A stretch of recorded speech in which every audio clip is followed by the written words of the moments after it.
BNP ক্ষমতায় এলে শিক্ষার আধুনিকায়ন সহ বেসরকারি এমপিওভুক্ত শিক্ষকদের জাতীয়করণ করার সিদ্ধান্ত নেওয়া হয়েছে বলে মন্তব্য করেছেন বিএনপির যুগ্ম মহাসচিব শহীদ উদ্দিন চৌধুরী আনি।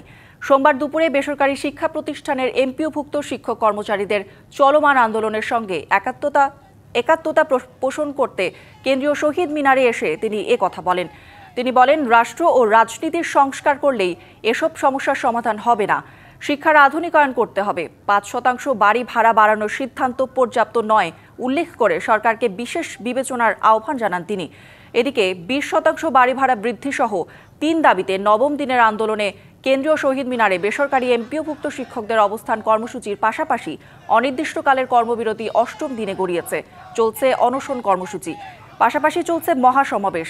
দেশের বিভিন্ন জেলা থেকে এই সমাবেশে যোগ দিতে এসেছেন শিক্ষকরা। দাবি মেনে প্রজ্ঞাপন জারি না হওয়া পর্যন্ত আন্দোলন চলবে বলেও জানান তারা।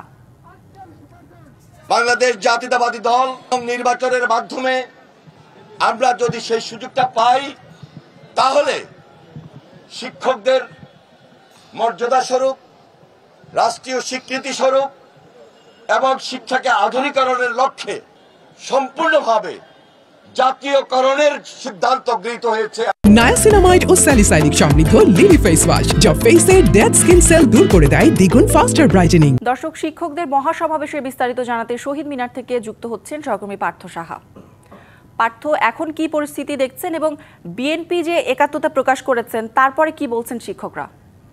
বর্তমান শহীদ মিনারের যে বেদি রয়েছে সেখানে কিন্তু স্লোগানে উত্তাল করে রেখেছে আন্দোলনরত শিক্ষকরা। এবং যে বিষয়টি প্রথমে জানিয়ে রাখতে চাই, এই শিক্ষকদের যে আন্দোলন টানা নবম দিনের মতো কিন্তু চলছে। এবং এই নবম দিনে আমরা দেখেছি কিছু সময় আগে বিএনপির তরফ থেকে একটি প্রতিনিধি দল কিন্তু এখানে এসেছিলেন। প্রতিনিধি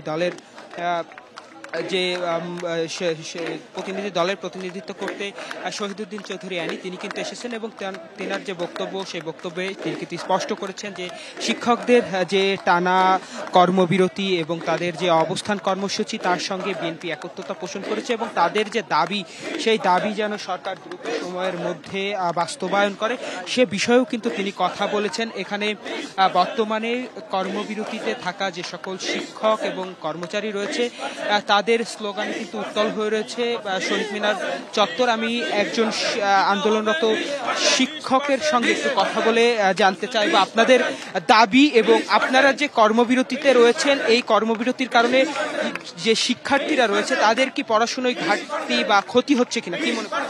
অবশ্যই শিক্ষার্থীদের ক্ষতি হচ্ছে, যেহেতু শ্রেণীকক্ষ ছেড়ে আমরা রাস্তায় নেমে এসেছি, ক্লাসটা স্টপ। তাহলে সেই বাচ্চাটা আমি যদি না থাকি তাহলে আমার বিষয়টা ক্লাসটা নিবে কে? আর যেখানে আজকে 12তম দিন চলছে, একটা হিসাব করতে আপনাদের কতদিন লাগে? এপ্রিলে দেওয়া হয়েছিল, শিক্ষকের দাবি ছিল 45% দাবি ছিল। সেখানে বলা হয়েছে যে তাদের বাজেটের ঘাটতি। তখন শিক্ষক, যেহেতু আমরা শিক্ষক, আমরা তার অস্ত্র নিয়ে নামতে পারি না।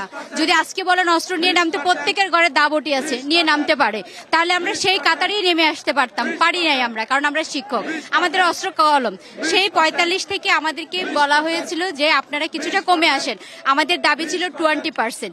সেই 20% দিতে গিয়ে আজকে আপনাদের এতবার ক্যালকুলেট করতে হচ্ছে, যেটা মনে হয় বাংলাদেশে কেন সারা বিশ্বে কোথাও এই ক্যালকুলেটরটা আবিষ্কার হয়নি, যে সেখানে শিক্ষককে দিতে গিয়ে আপনাদের এতবার হিসাব করছে।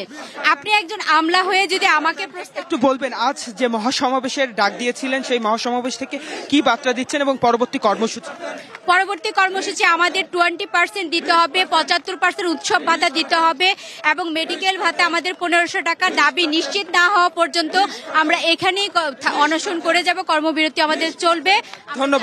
ধন্যবাদ করি। যেমনটি শুনছিলেন, আজ বেসরকারি শিক্ষা প্রতিষ্ঠানের এমপিওভুক্ত শিক্ষক কর্মচারীদের যে মহাসমাবেশ ছিল, সেই মহাসমাবেশ কিন্তু এখনো চলছে। এই মহাসমাবেশ থেকে কিন্তু পরবর্তী যে কর্মসূচি, সেটির ঘোষণা আসবে। মূলত তারা বলছেন তাদের এই দাবি যত সময় না পূরণ করবে সরকার, তত সময় তারা একের পর এক কর্মসূচি দিয়ে যাবেন।